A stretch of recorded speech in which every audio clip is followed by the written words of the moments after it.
तो चलिए दोस्तों, आज मैं आपको बताएंगे मैट्रिक एग्जाम में टॉप 5 प्रश्न यानी वास्तविक संख्या से।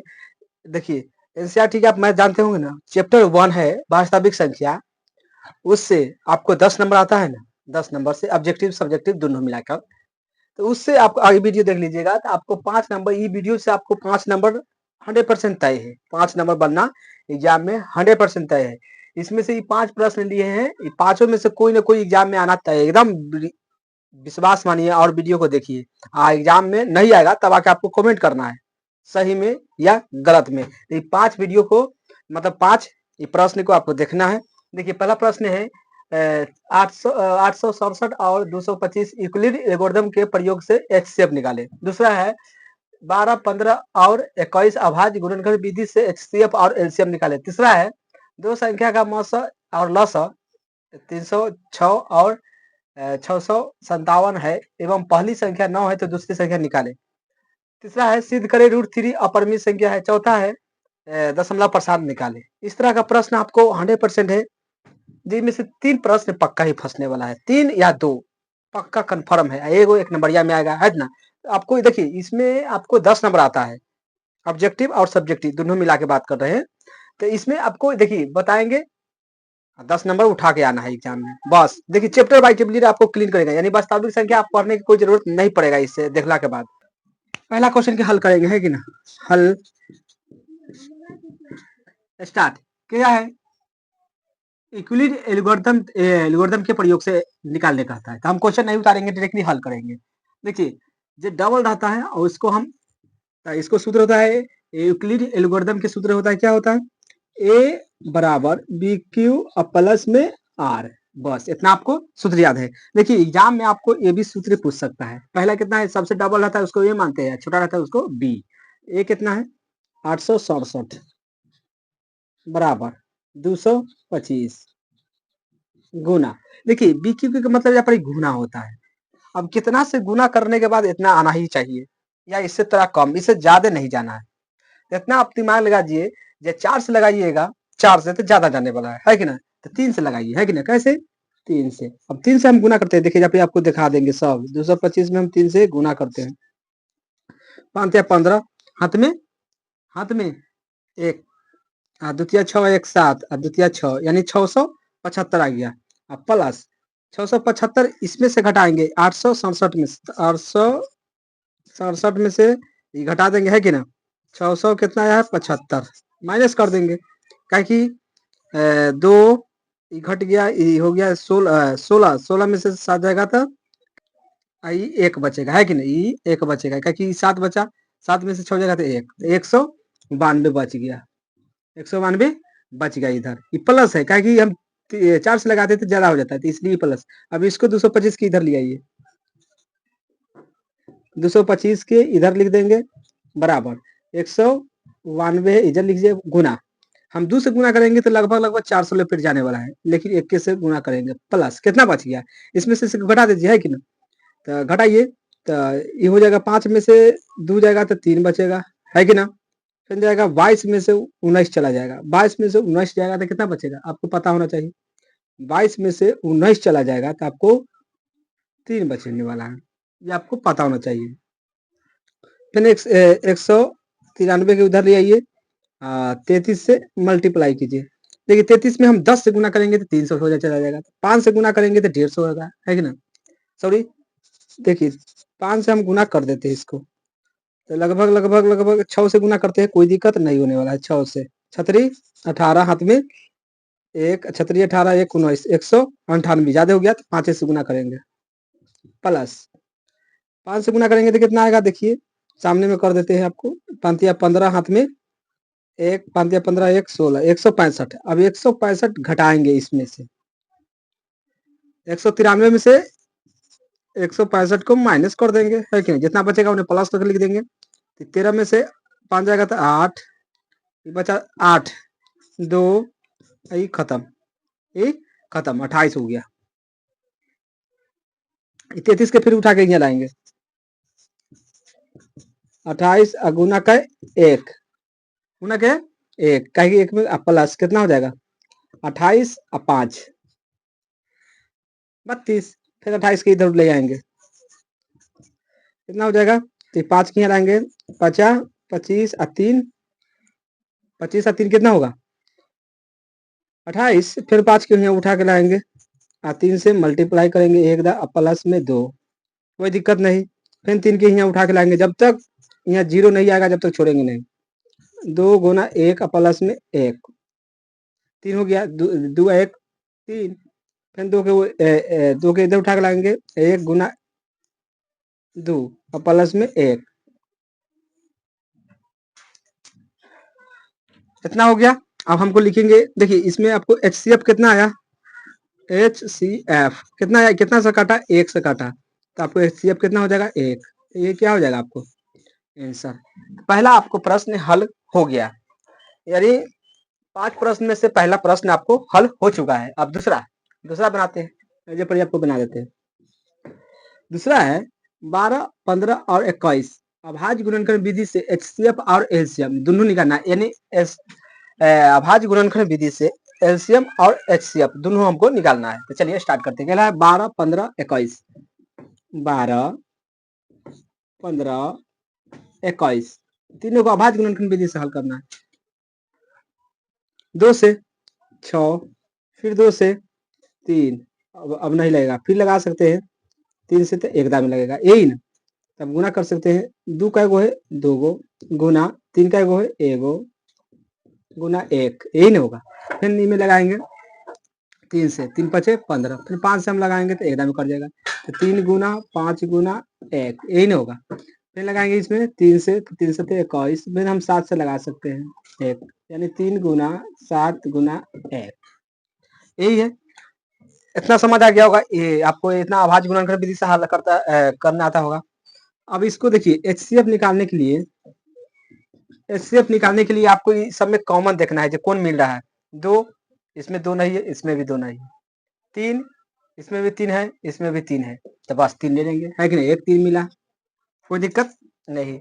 1 1 1, तो 3 में हम 1 से गुना करेंगे तो बातें खत्म हो जाएगा। बात तो HCF कितना होगा? 3। अब LCM की बात करेंगे। LCM देखिए, इनमें 2 के स्क्वायर ले लेते हैं, कोई दिक्कत नहीं है। इनमें 3 है, ले लेते हैं एगो, उसके बाद ई ले लिए, 3 हम ले लिए थे, सब में ले लिए, यानी ये भी हट गया, ये भी हट गया, इधर लिए थे। अगर 5 नहीं लिए हैं, 5 ले लेते हैं, गुना 7 नहीं लिए हैं, 7 ले लेते हैं। अब गुना, अब देखते हैं गुना करके, 2 दूना 4 गुना 3 गुना 5 गुना 7, 4 तिया 12, 12 5 60, 6 42, 420 LCM आ गया। क्या हो गया? ये आंसर हो जाएगा आपको। तो इस तरह के आपको हल करना है। तो दो गो मैथ आपको बता दिए हैं। 2 संख्या का मस और लस इतना, मतलब 306 और 657 एवं पहली संख्या 9, तो दूसरी संख्या निकालना है। तो देखिए इस तरह के आपको मस कितना दे दिया है, देखिए मस हमको दे दिया है 306, लस 657 है। पहली संख्या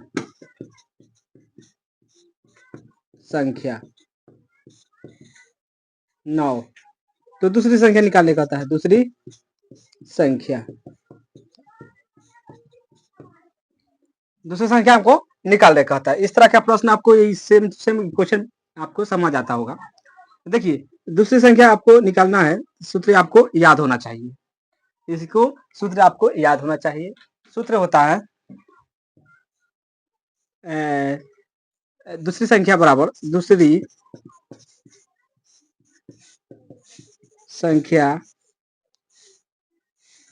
संख्या छोड़िए, सूत्र होता है आपको मस गुना लस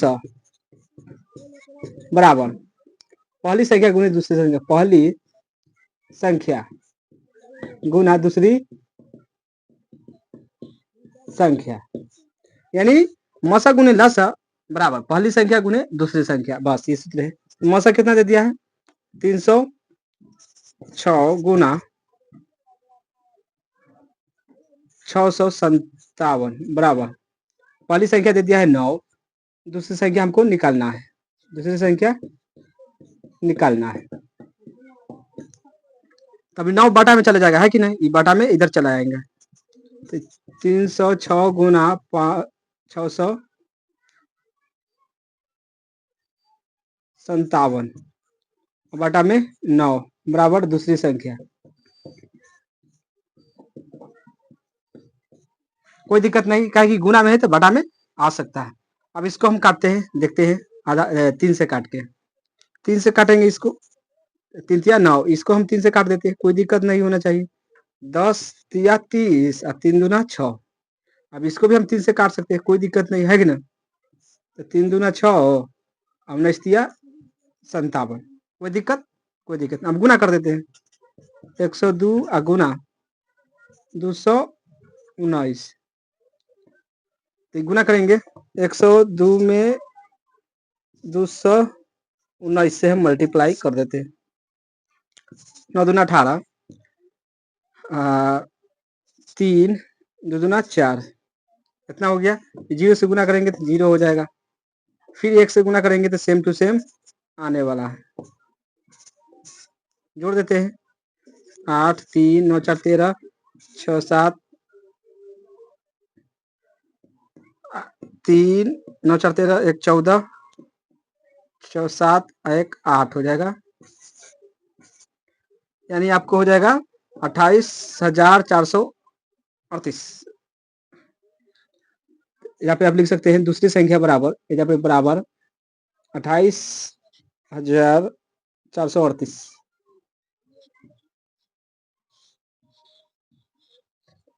ये क्या हो जाएगा? आपको आंसर हो जाएगा। इतना समझ आ गया होगा। तो अब आपको सिद्ध करें कि √3 अपरिमेय संख्या है, सिद्ध करके हमको साबित करना है। चलिए सिद्ध करें कि √3 अपरिमेय संख्या है, इसको हम सिद्ध करके बताते हैं। देखिए सिद्ध करना है तो पहले लिखेंगे हल में, यदि संभव हो तो मान लिया कि, यदि संभव हो तो, देखिए इसमें आपको ज्यादा लिखना नहीं है, आपको इतना आपको याद करना है। यदि संभव हो तो मान लिया कि √3 एक परमीय संख्या, उल्टा आपको मानना है, परमीय संख्या है कि ना? मान लिए उल्टा, ताकि सिद्ध करने का था। देखिए तो परमीय संख्या हमको क्या होता है? P बटा Q के रूप में होता है कि नहीं? परमीय संख्या P बटा Q के रूप में होता है, बराबर √3 है कि ना? P बटा 3 क्या है? P बटा Q एक परमीय के रूप में हो गया। तो अब ऐसा है तो हम दोनों तरफ स्क्वायर करेंगे, तो लिखेंगे दोनों तरफ वर्ग करने पर, यानी दोनों पक्ष, यानी ई तरफ और ये तरफ, ये दोनों तरफ हम वर्ग करेंगे। लेकिन अगर परमीय संख्या होगा, इसका रूल आपको याद करना है, Q बराबर 0 नहीं हो सकता है। Q बराबर 0 नहीं हो सकता है, यहाँ पर हम 0 रखेंगे तो मान नहीं हो सकता है। परमीय संख्या मतलब यह होता है 0 बाटा में नहीं आना चाहिए, आपको बाटा में 0 नहीं होना चाहिए, पूरा का मान क्या हो जाएगा? 0 हो जाएगा। तो परमीय संख्या 0 नहीं हो सकता है, ये भी आपको याद करना है। तो Q बराबर 0, Q बराबर 0 नहीं रख सकते, बस इतना। अब दोनों तरफ वर्ग करेंगे तो P बटा Q के स्क्वायर कर देंगे, है कि ना? बराबर √3 के स्क्वायर कर देते हैं, कोई दिक्कत? कोई दिक्कत नहीं आपको। देखिए तो ये आपको क्या होगा? P के स्क्वायर हो गया और Q के स्क्वायर हो गया, बराबर ये 3 बचा। 3 क्यों बचा? क्या कि √3 में हम √3 से गुना करते हैं तो बराबर 3 बचता है, क्या कि रूट से रूट कैंसिल हो जाता है। इतना आपको समझ आना चाहिए। 3 एक ई में 2 क्यू होते, ई में एक लेके चले जाते हैं, तो P के स्क्वायर अबाटा में Q हो गया, बराबर हम 3Q। अब देखिए ये सब ये भिन्न है, ये क्या हो गया? भिन्न के रूप में है। कोई भी बाटा में रहता है उसको भिन्न भी कहते हैं, तो इसको हम भिन्न बराबर, ये क्या है? पूर्णांक है, पूर्णांक। अब बताइए रूल होता है अपरिमेय संख्या में, जो भिन्न बराबर पूर्णांक नहीं हो सकता है कभी भी। भिन्न अगर बराबर कीजिएगा पूर्णांक का तो ये अपरिमेय संख्या कहीं कहलाता है, यानी परमीय संख्या नहीं कहलाता है। आपको समझ इतना समझ आ गया होगा। भिन्न बराबर पूर्णांक यानी ये अपरिमेय संख्या है, तो हम लिखेंगे इधर से, अतः हमारी मान्यता गलत थी। हम इतना ही माने थे जो √3 परमीय संख्या है, लेकिन ये गलत हो गया, अतः हमारी मान्यता गलत थी। √3 एक अपरिमेय संख्या है। क्या है? अपरिमेय संख्या है। क्या हो जाएगा? प्रूव्ड हो जाएगा। तो इस तरह के आपको हल्का में सिद्ध कर देना है, कोई ज्यादा आपको प्रेशर नहीं लेना है। देखिए ये आपको सिद्ध करना इजी हो जाएगा आपको, क्योंकि देखिए किताब में आपको लेंथी लगेगा, लेकिन इस तरह के सिद्ध कीजिएगा तो आपको जल्दी में 5 नंबर या 2 नंबर पक्का ही मिलने वाला है। एक प्रश्न ये सिद्ध करने वाला 100% आपको एग्जाम में आना तय है, एकदम विश्वास मानिए। आपको क्या करना है, देखिए √3 सिद्ध करना है। यहाँ पर √3 के मतलब यहाँ पर √5 √6 √7 कुछ भी दे सकता है आपको, √2 भी दे सकता है, इतना दिमाग बैठा ली, कुछ भी रहेगा तो सेम टू सेम हल करना है। यदि संभव, देखिए √3 है तो हम पहले लिखेंगे, यदि संभव हो तो मान लिया कि √3 अब परमीय संख्या है, परमीय संख्या है कि नहीं, अपरमीय है तो परमीय संख्या मान लेते हैं, कोई दिक्कत नहीं। यहाँ पर √5 रहता है, √5 के हम लिख लेते हैं परमीय संख्या है, कोई दिक्कत। तो P/Q के रूप में करेंगे, क्या कि परमीय कहा है, परमीय माने है तो P/Q होता है, तो बराबर √3, क्या कि √3 है तो √3 दे दिए। जिसमें परमीय में नियम होता है जो Q बराबर 0 नहीं हो सकता है, यानी नहीं हो सकता है, तो नहीं का मतलब नोट लग गया। अब दोनों तरफ हम वर्ग करेंगे, दोनों तरफ वर्ग किए, स्क्वायर किए, हल किए। भिन्न बराबर पूर्णांक अपरिमेय कहलाता है, भिन्न बराबर पूर्णांक करेंगे तो अपरिमेय संख्या कहलाता है। तो ऐसी आता हमारी मान्यता गलत थी, √3 एक अपरिमेय संख्या है। बस इतना हल कीजिएगा, आपको 2 नंबर एग्जाम में कंफर्म ही दे देगा। ये 5वां प्रश्न है, 23/2 के क्यू इंटू 2 के 5 के स्क्वायर दशमलव प्रसाद शांत है या अशांत है निकालना है। तो इसके लिए क्या करेंगे, 23 इसमें हल कर देंगे पहले, है कि ना।